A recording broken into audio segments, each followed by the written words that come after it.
तो हेलो दोस्तों, नमस्कार। मैं अर्पित मिश्रा स्वागत करता हूं आपका अपने चैनल अर्पित एकेडमी में। आज हम लोग शुरू करने वाले हैं कंप्यूटर सीरीज को, जो कि मुख्यतः यूपी में होने वाले जूनियर असिस्टेंट के पेपर को लेकर है। यूपी में हाल ही में 5512 वैकेंसियाँ जो यूपी ट्रिपल एससी आयोग के द्वारा निकाली गई हैं, उसमें जूनियर असिस्टेंट का पेपर जल्द ही होने वाला है। तो इसके लिए हम लोग कंप्यूटर सीरीज आज से प्रारंभ करने वाले हैं। ये मेरा दावा है बच्चों कि ज़रूर आपको मेरे इस चैनल में बोर्ड जो है, डिजिटल बोर्ड वगैरह उपलब्ध नहीं हो पाएंगे, लेकिन ये मेरा दावा है कि मैं जिन भी टॉपिकों को कवर करूँगा, आपको इससे एक्स्ट्रा पढ़ने की कोई आवश्यकता नहीं पड़ेगी और ये वीडियो जीवन पर्यंत यूट्यूब में उपलब्ध रहेगी। एग्ज़ाम के बाद आप लोग स्वयं चेक कर सकेंगे कि इनसे जो मेरे द्वारा पढ़ाए गए टॉपिक होंगे, उनसे क्वेश्चन बाहर आया है कि इससे आया है। ये आप लोग जब वीडियो देखेंगे तब समझ में आएगा। और ये मेरा दावा है कि मैं वीडियो में ही आपको कंटेंट याद करवाने की भी गारंटी लेता हूँ। तो बने रहेंगे इस वीडियो में। तो चलिए शुरू करते हैं आज का अपना टॉपिक। आज का हमारा पहला टॉपिक है आर्टिफिशियल इंटेलिजेंस। आर्टिफिशियल इंटेलिजेंस का मतलब क्या होता है? आर्टिफिशियल का मतलब होता है कृत्रिम और इंटेलिजेंस का मतलब होता है बुद्धिमत्ता। तो चलिए जानते हैं कि ये है क्या। आर्टिफिशियल इंटेलिजेंस कंप्यूटर विज्ञान की वह शाखा जो मशीनों में मानव की तरह बौद्धिक क्षमता क्या होती है? सोचने, समझने, सीखने की जो क्षमता होती है उसे हम लोग बौद्धिक क्षमता कहते हैं। तो बौद्धिक क्षमता का विकास करने पर आधारित है। मतलब क्या है कि इस तरह की कंप्यूटर बनाना, इस तरह की टेक्निकल चीज़ बनाना जो कि हूबहू मानव की तरह सोच सके, समझ सके या निर्णय लेने में समर्थ हो, उसको हम लोग आर्टिफिशियल इंटेलिजेंस कहते हैं। इसको यदि आप लोग समझना चाहते हैं तो मैं एक आपको एग्जाम्पल बता देता हूँ। जैसे कि हम लोगों ने रोबोट 2.0 जो मूवी आई थी, उसको यदि आप लोगों ने देखा होगा तो उसमें जो रोबोट बनाया गया था वो आर्टिफिशियल इंटेलिजेंस के आधार पर ही बनाया गया था। उसमें देख सकते हैं जो चिट्टी नाम का हीरो था, वो सोचने समझने की शक्ति रखता था, उसमें भावनात्मक चीज़ें भी थीं। वो निर्णय ले सकता था, स्वयं से अपने विचार रख सकता था दूसरों के सामने। तो ये चीज़ हम लोग समझ सकते हैं रोबोट से ही कि रोबोट जो मूवी है वो आर्टिफिशियल इंटेलिजेंस पर आधारित है। तो आशा करता हूँ कि मैं आर्टिफिशियल इंटेलिजेंस को समझाने में सफल रहा हूँगा। तो चलिए चलते हैं आगे। आगे हमारा है 1956 में जॉन मैकार्थे। इसको आप लोग ध्यान देंगे। ये क्या है? 1956 में जॉन मैकार्थे द्वारा आर्टिफिशियल इंटेलिजेंस का आविष्कार किया गया था। तो ये आपको याद रखना है, ये मोस्ट इम्पोर्टेंट चीज़ है। ये आपसे एग्ज़ाम में पूछा जा सकता है कि 1956 में सन भी पूछा जा सकता है और वैज्ञानिक भी पूछा जा सकता है, इन्वेंटर पूछा जा सकता है।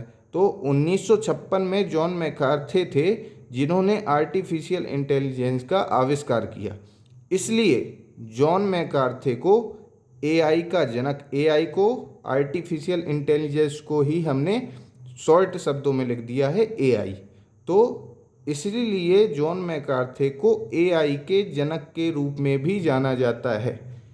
आपसे क्वेश्चन सीधे सीधे पेपर में पूछा जा सकता है कि जॉन मैकार्थे आर्टिफिशियल इंटेलिजेंस के जनक हैं, तो आएगा कि आर्टिफिशियल इंटेलिजेंस के जनक के रूप में किसे जाना जाता है, तो आपको सीधे जॉन मैकार्थे नाम अपने माइंड में आ जाना चाहिए।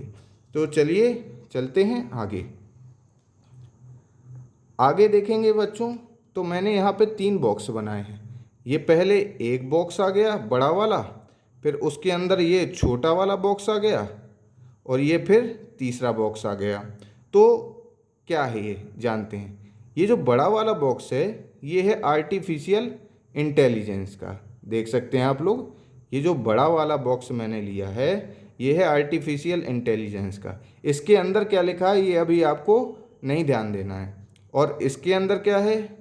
मशीन लर्निंग है। फिर छोटे वाले डिब्बे के अंदर क्या है, डीप लर्निंग है। इसका अर्थ क्या है, इसका अर्थ है कि आर्टिफिशियल इंटेलिजेंस के अंदर ही मशीन लर्निंग का आता है डिब्बा और डीप लर्निंग का आता है। तो ये एग्ज़ाम में हम लोगों से कई बार पूछा जाता है कि आखिर मशीन लर्निंग किसका सबसेट है, किसका एक प्रकार है।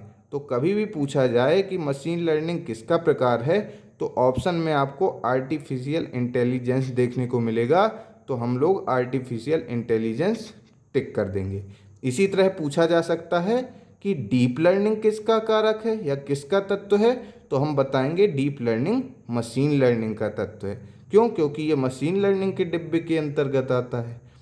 मशीन लर्निंग आर्टिफिशियल इंटेलिजेंस के डिब्बे के अंतर्गत आती थी। तो इस तरह हम लोग ये याद कर सकते हैं। ये आपको ध्यान देने की ज़रूरत नहीं है, इसको हम लोग आगे समझेंगे, क्योंकि हम लोगों के टॉपिक में मशीन लर्निंग और डीप लर्निंग अलग से टॉपिक दिए गए हैं। तो जब हम लोग इनका अलग से टॉपिक करेंगे तब हम लोग इसका डीप में अध्ययन करेंगे। अभी हम लोगों को केवल ये जानना ज़रूरी है कि मशीन लर्निंग आर्टिफिशियल इंटेलिजेंस के अंतर्गत आती है और डीप लर्निंग मशीन लर्निंग के अंतर्गत आती है। तो चलिए चलते हैं आगे। तो चलिए दोस्तों, हम लोग मशीन लर्निंग के बारे में बड़ा बड़ा जान लेते हैं और बाकी डीप में अध्ययन हम लोग इनके अलग अलग टॉपिक में ही करेंगे। तो मशीन लर्निंग क्या है? Machine learning, machine learning computer programming यानी एआई की एक ऐसी तकनीकी है। देखिए हम लोग पढ़ के आए हैं ना कि मशीन लर्निंग किसका तत्व है, एआई का। तो एआई की एक ऐसी तकनीकी है जिसमें किसी कंप्यूटर प्रोग्राम को इस तरह से डिजाइन किया जाता है जिससे मशीन अपने एक्सपीरियंस तथा डेटा की मदद से अपने आप सीखता है। यानी कि इस मशीन किससे सीखती है? मशीन लर्निंग एक्सपीरियंस से और डेटा से। और ये एक्सपीरियंस और डेटा से कब सीखती है? जब हम इसको प्रोग्राम से डिजाइन करते हैं। ठीक है बच्चों, ये याद रखना है कि ये जो है इसके लिए मशीन लर्निंग के लिए हमको इसको प्रोग्राम करना पड़ता है ताकि ये मशीनें अपने आप से, अपने एक्सपीरियंस से और अपने डेटा से स्वयं अपने आप सीखकर अपने आप लर्न कर सकें। तो इस तरह की मशीनें मशीन लर्निंग कहलाती हैं। ठीक है, आगे जानते हैं हम लोग डीप लर्निंग के बारे में। क्या है ये deep learning? Deep learning ML का मतलब क्या है? मशीन लर्निंग का ही शॉर्ट रूप में हमने एमएल लिख दिया है। तो डीप लर्निंग मशीन लर्निंग का ही एक सबसेट है यानी तत्व है।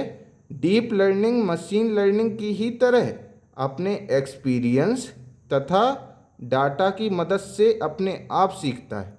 तो भाई मशीन लर्निंग भी एक्सपीरियंस और डाटा से सीख रहा था, डीप लर्निंग भी एक्सपीरियंस और डाटा से सीख रहा है। तो आखिर इन दोनों में अंतर क्या है? चलिए जानते हैं। डीप लर्निंग तथा मशीन लर्निंग में अंतर सिर्फ इतना है कि इसमें डीप लर्निंग में अलग से प्रोग्राम डिजाइन या फीचर ऐड करने की आवश्यकता नहीं होती। हम लोगों ने वहाँ मशीन लर्निंग में पढ़ा था कि वो एक्सपीरियंस और डाटा से कब सीखता है? वो तब सीखता है जब उसमें फीचर ऐड किए जाएं या प्रोग्राम दिए जाएं उसको। और डीप लर्निंग में क्या है कि वो सीखता तो एक्सपीरियंस और डाटा से है, लेकिन इसके लिए उसको प्रोग्राम या फीचर ऐड करने की आवश्यकता नहीं होती। वो स्वयं से ही अपने एक्सपीरियंस और डाटा से सीख सकता है और समझ सकता है। तो आशा करता हूँ आपको मशीन लर्निंग और डीप लर्निंग में अंतर समझ में आया होगा। चलिए चलते हैं आगे। आर्टिफिशियल इंटेलिजेंस से संबंधित कुछ शब्दावली हैं जो कि हम लोगों से एग्जाम में डायरेक्ट पूछी जा सकती हैं। तो हम उसको बड़ा बड़ा समझ लेते हैं। एक शब्द है क्लीन डेटा। क्लीन डेटा क्या है?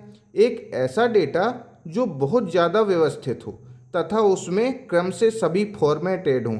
समझ सकते हैं कि क्लीन डाटा वो चीज़ होती है जो सिक्वेंसली बनाई गई हो। यदि हम उसको प्रोग्राम किए हैं तो उसमें सभी फॉर्मेट एक क्रम से सीक्वेंस से दिए गए हों, उसी को हम लोग क्लीन डाटा कहते हैं। तो आखिर ये क्लीन डाटा का यूज क्या है? उद्योग जगत में यह मानता है कि सभी क्षेत्रों के लिए सॉल्यूशन तैयार करने हेतु, ये आप ध्यान देंगे। सॉल्यूशन तैयार करने हेतु सर्वप्रथम क्लीन डाटा की आवश्यकता होती है। मैं आपको समझाता हूँ क्लीन डाटा आखिर है क्या।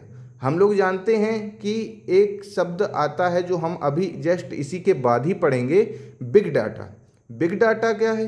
बिग डाटा वो चीज़ है जो हम लोग प्रतिदिन यूट्यूब में हर व्यक्ति वीडियो अपलोड कर रहा है, शॉर्ट्स अपलोड कर रहा है, तो कितनी भारी मात्रा में इंटरनेट में डाटा एकत्रित होता जा रहा है।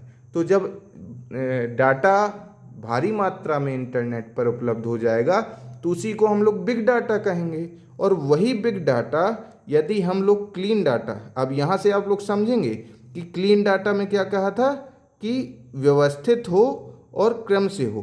तो यदि वो जो बिग डेटा है जब तक वो व्यवस्थित ढंग से या क्रम से सिक्वेंसली नहीं होगा तब तक अन्य चीज़ें उपलब्ध करने में, अपलोड करने में व्यक्तियों को दिक्कत जाएगी। इसीलिए ये क्लीन डेटा शब्दावली प्रयोग में लाई गई कि क्लीन डेटा क्या है।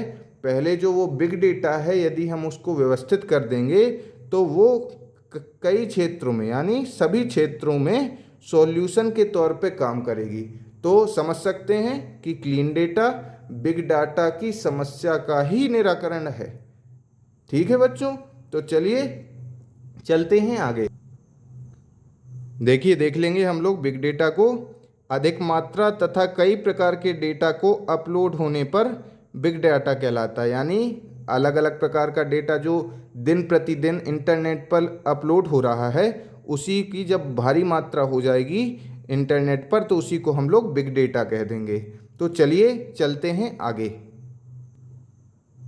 तो आखिरी हमारा आज की वीडियो का टेक्निकल शब्द है टेक्नोलॉजिकल सिंगुलैरिटी। इसका क्या अर्थ है? इस प्रकार की टेक्नोलॉजी जो मशीनों को इस तरह से निर्मित करे जिसमें मशीनें स्वयं सीखने तथा स्वयं को सुधारने में सक्षम हो जाएं तथा तेज़ी से सोचने समझने का काम कर सकें। मतलब ये है कि बताया गया है हम लोगों को बढ़ती हुई टेक्नोलॉजी को देखते हुए वैज्ञानिकों ने घोषणा की है, अनुमान लगाया है कि 2045 तक इस तरह की टेक्नोलॉजी भी आ जाएगी जो कि इस तरह की मशीनें बनाई जाएंगी कि मशीनें स्वयं अपनी गलतियां भी निकाल लेंगी, स्वयं की कमियों को दूर भी कर लेंगी, सुधार लेंगी और स्वयं ही हो सकता है कि वो मनुष्य पर भावी भी पड़ जाएं। तो इस तरह की शब्दावली जो है इसी को हम लोग कहते हैं टेक्नोलॉजी सिंगुलैरिटी। तो आशा करता हूँ कि ये आर्टिफिशियल इंटेलिजेंस से संबंधित शब्दावली आपको समझा पाने में सफल रहा हूँगा और इसी तरह आपको आगे की वीडियो में भी आर्टिफिशियल इंटेलिजेंस के प्रमुख बिंदु जो कि एग्ज़ाम के लिए बहुत महत्वपूर्ण है इसी तरह हैंड रिटन नोट्स में उपलब्ध होंगे। और यदि आपको समझ में आया हो, वीडियो अच्छी लगी हो तो केवल आप लोग लाइक और सब्सक्राइब करके मुझे सपोर्ट कर सकते हैं। धन्यवाद। जय हिंद।